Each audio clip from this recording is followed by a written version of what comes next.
అమ్మాయితో చేస్తే వచ్చింది ఏమో అనుకున్నా బాబా. బాబా నిన్న ఆ దూర నరసింహారెడ్డిని చూసినాక నాకు ఆ తలకాయని ఊరంతా ఊరేగిస్తే అయినోళ్ళు కానోళ్ళు బాబా. శాంత నీ మొగుడు ఆ దొర నరసింహారెడ్డి మనిషేనా అని అంటా ఉంటే అప్పుడు అనుకున్నా బాబా, మొగుడైనోడు ఈరుడైతే అంతకన్నా ఏం కావాలని, నువ్వు ఈరుడు కన్నా బతుకు బాబా, ఈరుడు కన్నా అంత ఇంటి కలిసి నచ్చ కలిస్తే నేను నచ్చ కలిసి ఇంటి కలిసానండి. శాంత అక్క దొర ఉయ్యాల వాడ నరసింహారెడ్డితో కయ్యానికి కచ్చుకున్నది కదా. ఆ రాఘవాచార్య తల తీసుకొని ముందు నడుస్తూ ఉన్నాడు.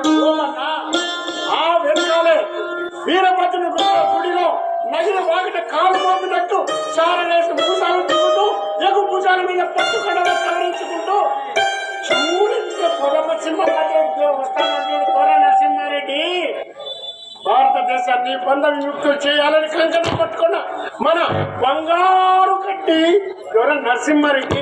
ఆ దొర ఊరేగింపులో పాల్గొందాం, సింగేసి ఆడదాం, గొంతెత్తి పాడదాం, కట్టవే కాలికి గజ్జ.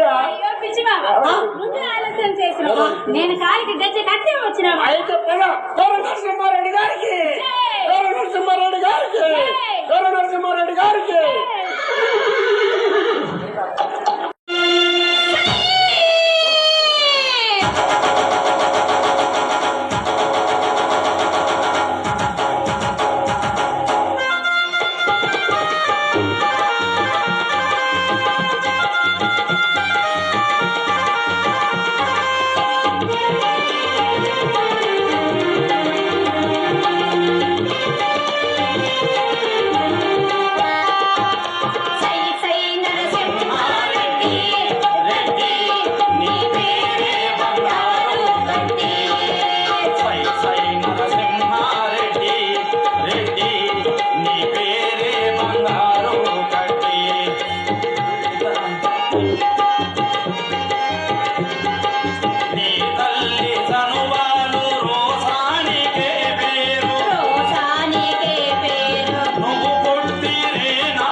ఆ